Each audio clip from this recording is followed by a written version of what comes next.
welcome to our channel! And on this video, we look for 5 students and ask if they can share their perspective, their definitions, and their experience about popular culture. The purpose of this video is for the viewers to learn something about pop culture. Are you ready to learn? For the question number one, how would you define pop culture? And what do you think are its most noticeable characteristics?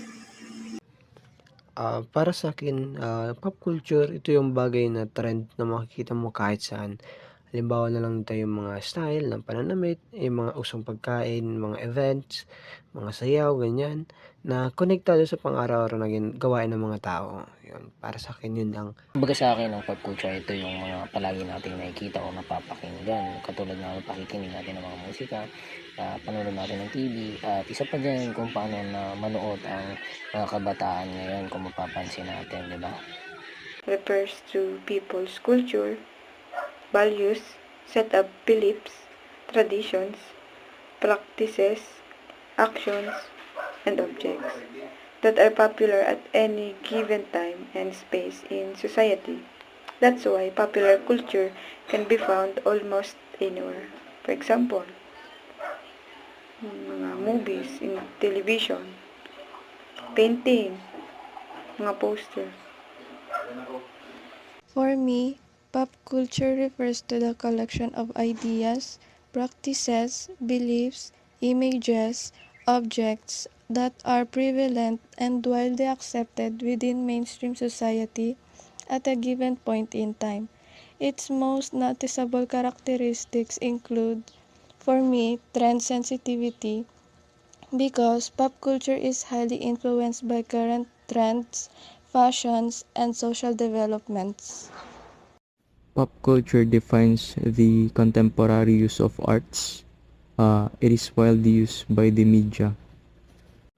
One of the noticeable characteristics of it is its diversity because it defines various cultural influences such as the styles. For the second question, can you share a personal experience where you felt a strong connection to a specific pop culture trend or artifact? How did this experience shape your perspective on pop culture? Based on my personal experience, siguro yung pagka konektado ko sa OPM songs kasi nung nasanay ako makinig sa mga OPM song na kumbaga nakagawian ko na na makinig palagi araw-araw. So, naging kumbaga pagkahilig ko nun, mas para sa akin mas gusto ko yung mga old song kumpara yung mga bago na ngayon na mga tugtog na lumalabas. Katulad ng sabi ko kanina, yung napapakinggan o napapanood natin.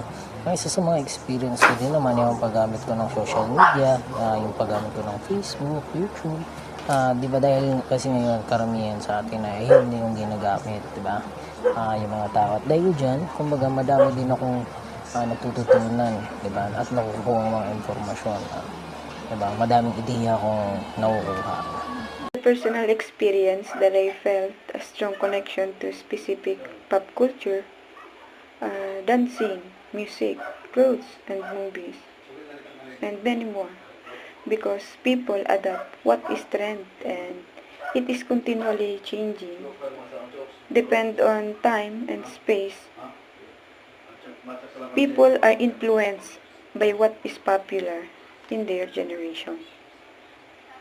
My personal experience is the way other people dress and show their outfits.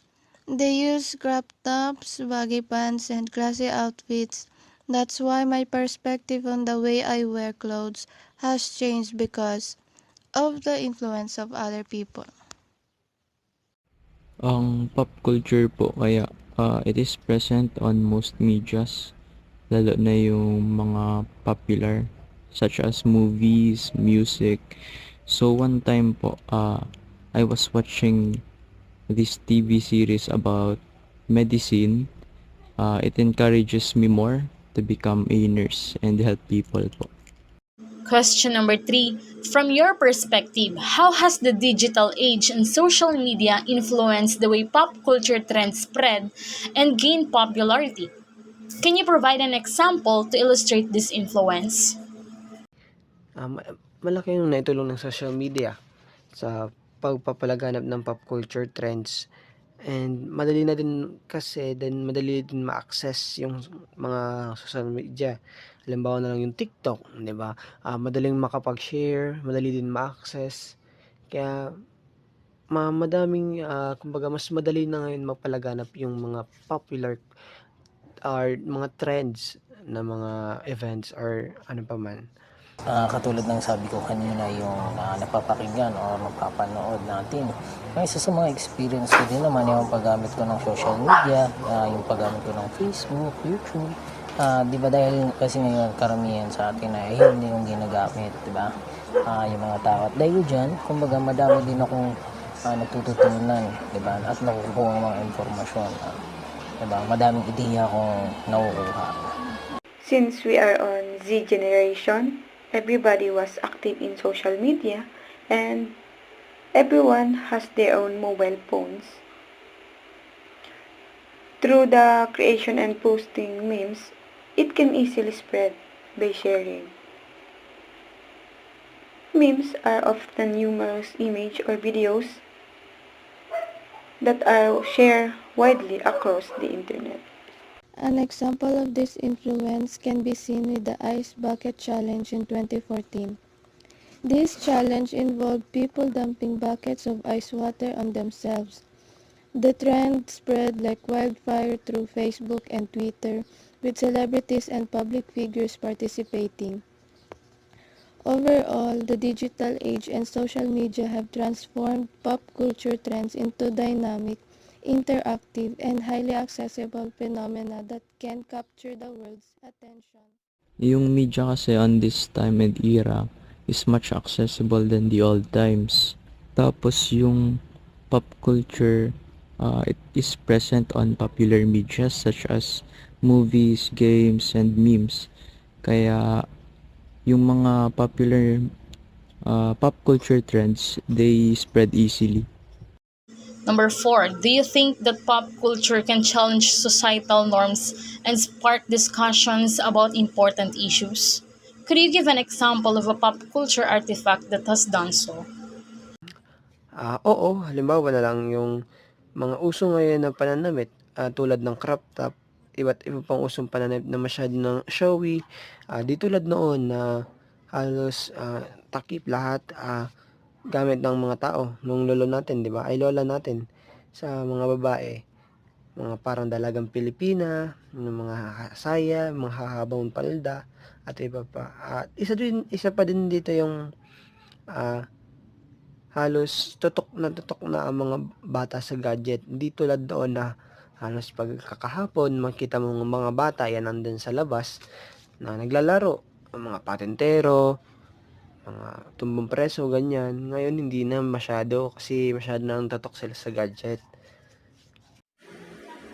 Oo naman kasi may mga iba't ibang makabagong paraan na kung paano natin mapag-uusapan ng issue sa ngayon, 'di ba? Katulad na lamang ng paggamit ng social media like paggamit ng Facebook, YouTube.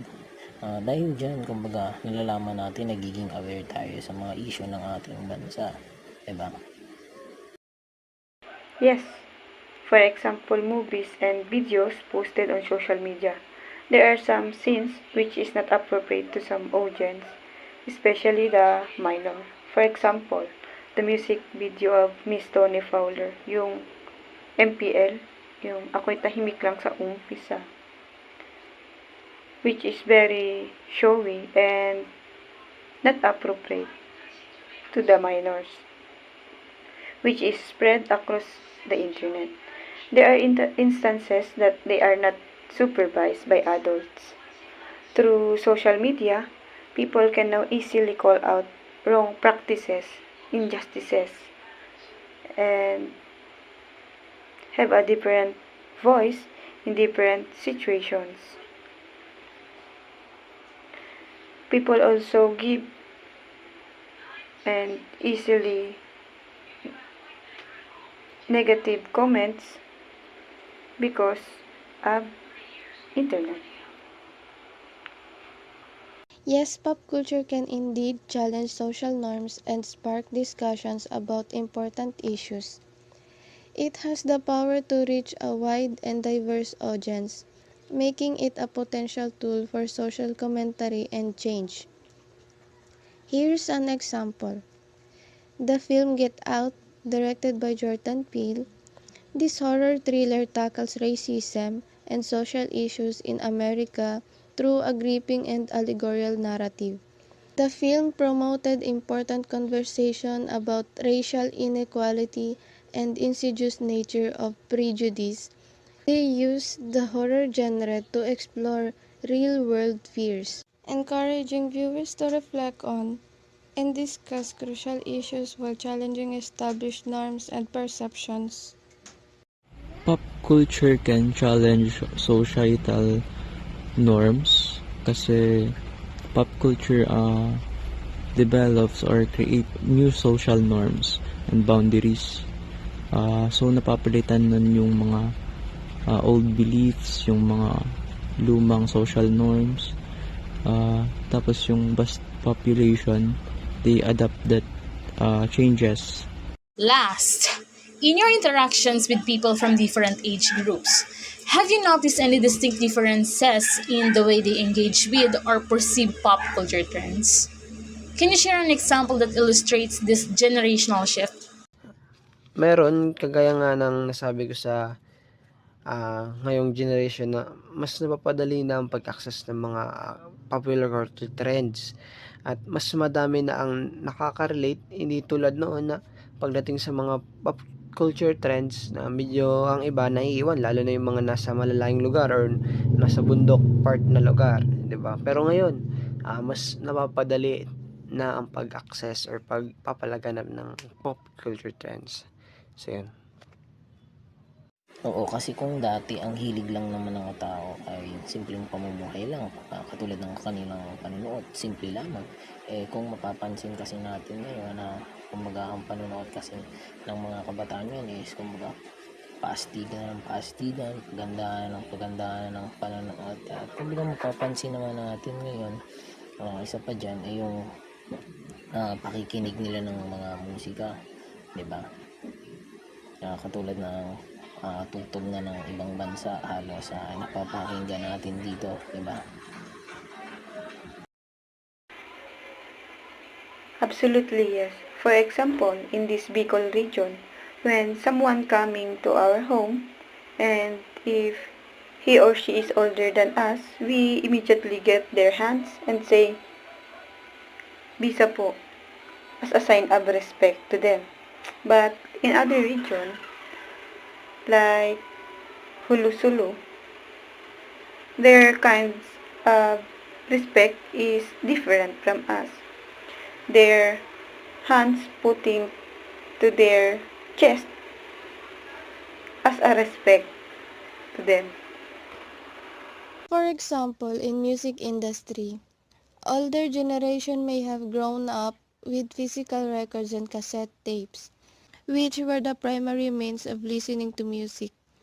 But in today's generation, we can use cell phone to download apps like Spotify, YouTube, or even in social medias, we can easily listen to music. This generational difference in music consumption reflects a broader shift in how technology has transformed pop culture engagement, from the tangible to the digital. Yung younger generations, they are more open-minded, while the older generations, they tend to misunderstand the changes that pop culture trends brought. A few moments later. Did you learn anything from what you watch? In number 1, they define pop culture as the things that you can see everywhere. It is a set of beliefs that are popular at any given time and space in the society, and also they define pop culture as the comparative use of arts. Example of it is the outfits noon and the outfits ngayon. So, malaki na ang pinagkaiba ngayon. Minsan, kahit showy yung damit, susuotin pa rin nila kasi it is the trend. Gusto nilang makasunod sa uso. And for them, its noticeable characteristics are the trend, sensitivity, and diversity. In number 2, they felt a strong connection with the music, especially the OPM song that they get the habit. Or, nagiging habit na nito dahil sa kanilang pakikinig nito araw-araw. Also, a strong connections with the social media, the outfits, and the movies. In number 3, they say that in this era or in our generation, now it is easy to access and also easy to share it worldwide. For example, the memes, lalo na kapag nakakatawa talaga. We are sharing it para pampagood vibes. In number 4, they answer it yes because of the new way on how the issue can be discussed. One of their example is the music video of Miss Tony Fowler, which is the MPL, that is showy and not appropriate to the minors. In number 5, they answer that they have noticed, like how to respect. In our country, we have different kind of sign of respect. For example, ang tinatawag natin na pagmamano. So, sa atin, ito yung sign of respect natin. But, in Hulusulu, sinasabi na they have different kind of sign of respect. And that's all.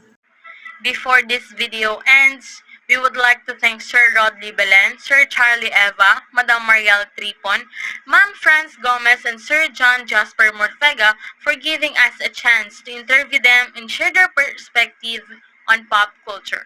May God bless you po. Thank you very much.